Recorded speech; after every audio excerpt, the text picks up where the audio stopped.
의심을 극복하며 사는 길. 시편 73편 21절에서 28절 말씀. 의심을 극복하며 사는 길. 인생은 나이에 따라 다음과 같이 묘사될 수 있다.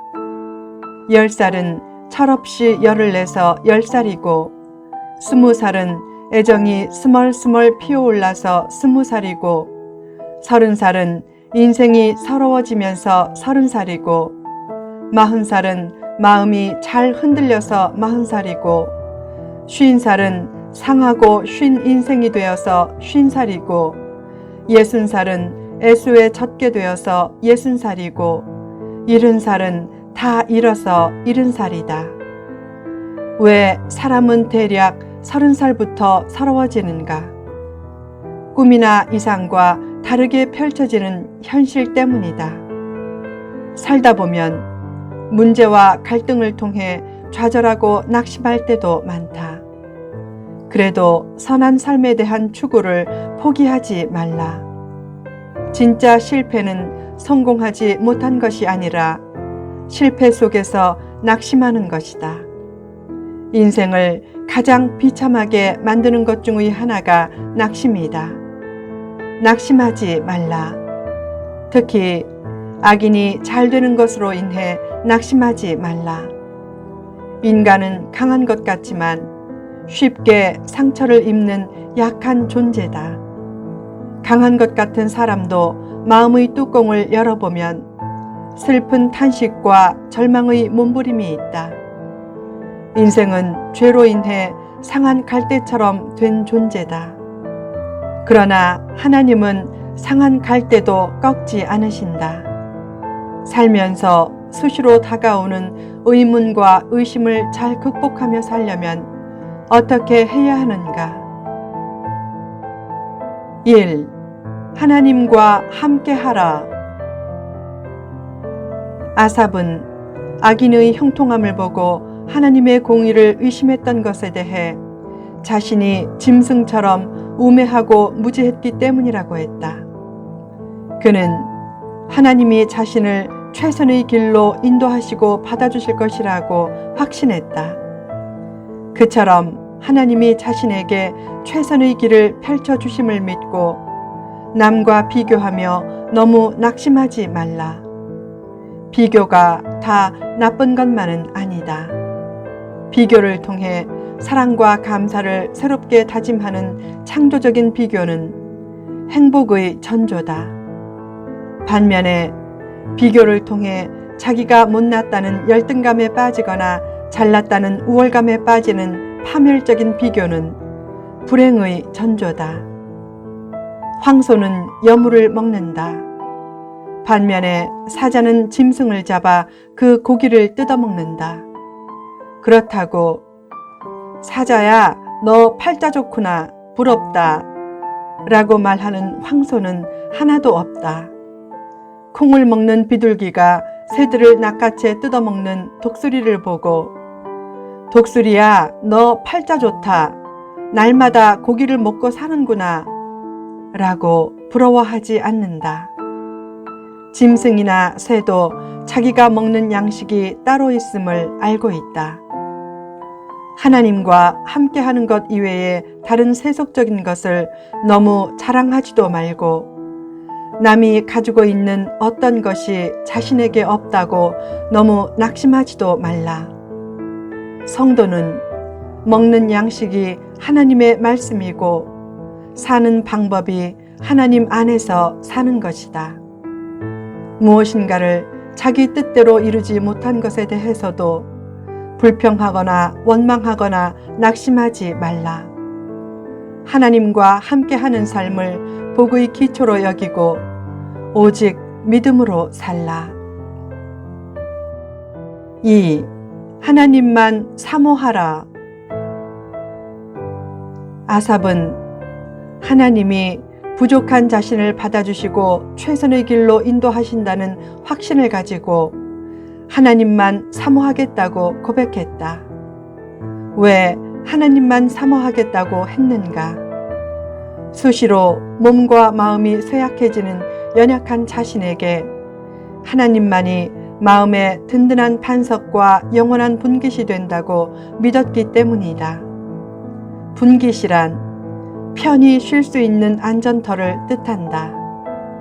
하나님만 사모한다는 말은 하나님의 말씀과 하나님의 뜻에 절대 순종하며 산다는 말이다. 순종은 순종하는 대상이 소유한 것들을 받게 하는 최상의 삶이다. 결국 하나님께 순종하는 것은 하나님께 영광 돌리고 하나님의 권능과 축복을 얻게 하는 최상의 삶 중의 하나다. 하나님의 영광을 보기를 원하면 하나님 말씀에 순종하고 희생할 줄 알라. 하나님의 영광을 위해서라면 죽는 것도 마다하지 않겠다고 해야 하나님의 영광과 권능을 체험할 수 있다.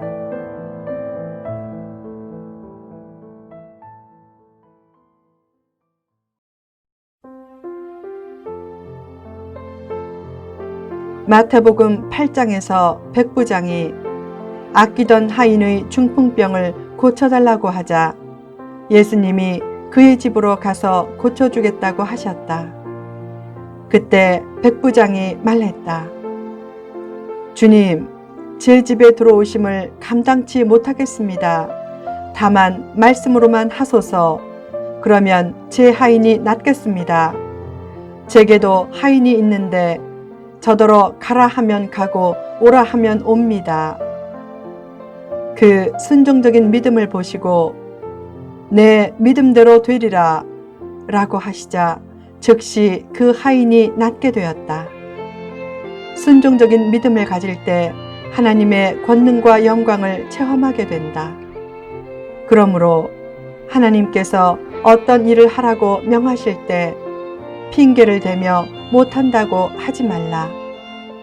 동쪽으로 가라고 할 때 서쪽으로 가고 산으로 가라고 할 때 바다로 가고 니느웨로 가라고 할 때 다시스로 도망가면 복된 삶을 살 수 없다. 어디에 가서 무슨 일을 하든지 하나님을 사모하는 마음과 경외하는 믿음으로 하면 하나님이 최상의 길을 열어주실 것이다. 3. 하나님을 가까이 하라. 아삽은 하나님을 피난처로 삼고 하나님의 역사를 가는 곳마다 힘써 전하겠다고 결심했다. 이 세상에서 가장 큰 저주는 하나님을 멀리하는 것이고 가장 큰 복은 하나님을 가까이 하는 것이다. 의인이 어려움을 당하고 악인이 형통한 것처럼 보인다고 해서 하나님을 멀리하지 말라. 그때 하나님을 더욱 가까이 하면 복의 기초를 확고하게 다진 셈이 된다. 자기 곁에 있어주는 사람이 없고 물질이 없어도 살아계신 하나님이 함께 하신다는 사실만으로도 황홀하게 여기라. 또한 길이 막힌 상황에서 기댈 곳이 없어도 살아계신 하나님이 함께 하신다는 사실만으로도 넉넉하게 여기라. 하나님이 함께 하시면 절망적인 현실에서도 희망을 노래하는 역설적인 삶이 펼쳐지고 인생의 짐이 인생의 힘으로 변한다. 악인의 일시적인 형통 때문에 하나님을 가까이 하는 삶에 회의를 가지지 말라. 하나님을 가까이 하겠다는 것은 하나님과 함께하고 하나님을 사모하는 것보다 더 적극적으로 하나님을 추구한다는 의미가 내포되어 있다. 하나님을 적극적으로 추구하는 수단이 무엇인가? 바로 기도다. 기도가 없으면 영혼이 무력해지고 영적 센서가 점차 고장난다. 타락하는 것도 죄지만 기도가 없는 것도 죄다. 기도가 없으면 영혼이 타락하게 되기 때문이다. 일이 안 되고 길이 막히는 것이 축복이 될 수 있다. 그때 기도를 배우기 때문이다. 기도하는 삶 자체가 이미 축복을 받은 것이고, 더 나아가 기도하는 삶은 가시적인 축복과 승리를 예고한다. 기도는 물질적인 헌신 이전에 해야 하는 것이고, 육신의 봉사 이전에 해야 하는 것이다. 기도는 만민을 위해 기록된 말씀인 로고스가 자신을 위해 선포된 말씀인 레마로 들려지게 하는 영적인 정지 작업이다. 기도가 없는 상태에서의 급성장은 수명이 오래가지 못한다. 여름에 호박 넝쿨이 얼마나 잘 자라는가. 금방 소나무를 덮을 기세로 자라지만 소나무는 호박 넝쿨을 부러워하지 않는다. 결말을 너무나 잘 알기 때문이다. 호박 넝쿨은 한때 무성하나 찬바람이 불고 된서리가 내리고 겨울이 되면 다 얼어 죽지만 소나무는 겨울에도 생생하다. 그처럼 한때 악인이 흥해도 결국은 의인의 승리로 끝난다. 아삽은 악인들의 형통을 보고 분개하기도 하고 부러워하기도 했다. 그러다가 하나님에 대한 믿음까지 흔들렸다. 그런 자신을 우매한 짐승과 같다고 했다가 하나님의 선한 섭리를 깨닫고 비로소 하나님께 가까이 함이 내게 복이라 라고 했다. 하나님께 가까이 나아갈 수 있는 것은 무엇보다 큰 축복이다.